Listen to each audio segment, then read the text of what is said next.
என் மக்களின் ராஜ்யத்தை அனைத்து மக்களை மீண்டும் சந்திக்கின்றேன். அதாவது மீனாட்சி அம்மன் திருக்கல்யாணத்து கோயிலுக்குள்ளே போகிறோன்னு வைங்களேன். மீனாட்சி அம்மன் கோயிலுக்குள்ளே போய் நம்ம கல்யாணத்தை மீனாட்சி அம்மன் திருக்கல்யாணம் மீனாட்சி அம்மன் சொக்கணவன் திருக்கல்யாணம் பார்க்க போகிறோம். நான் ஒரு 1000 ரூபா டிக்கெட் கூட ஏற்கனவே புக் ஆகிடுச்சு, எங்களுக்கு கிடைக்கல.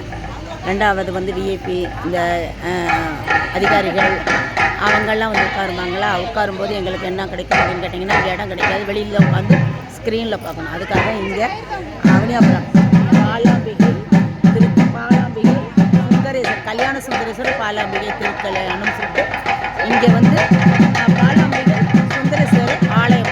அது என்னன்னு கேட்டிங்கன்னா மதுரை மீனாட்சி தாய் வந்து அவள் விளையாண்ட இடம், அவள் நந்தவனம். அவள் குழந்தையா இருக்கும்போது இங்கே தான் விளையாண்டலாம். அவளோட நந்தவனம் இது.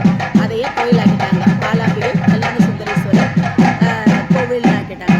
அங்கே திருக்கல்யாணம் பார்க்கறதுக்காக வந்திருக்கிறோம். அங்கே தான் நாங்கள் இது திருவாசகம் தேவாரம் பாடக்கூடிய குரூப்பில் உள்ளவங்க அவங்களோட சேர்ந்து நாங்கள் அதில் இருக்கோம். நாங்கள் அதில் வந்து நாங்கள் அதுக்காக இங்கே வந்து உட்காந்து ஸ்பெஷலாக இங்கே திருக்கல்யாணம் பார்த்துட்டு அப்புறம் சாயந்தரம் பூக்கலக்கு பார்க்க போகிறோம்.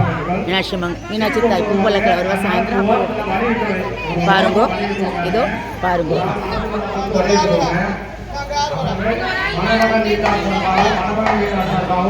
முன்ன நின்றுக்கிறாங்க.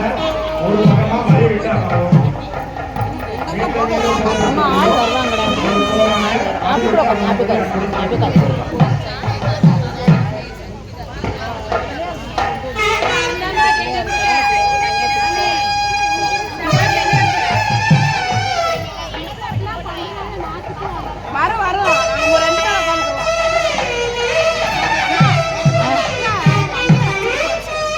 ஏன்னா இன்னொரு அம்மா வராங்கடா, அதுக்கு நான் உட்காந்துருக்கீங்களே.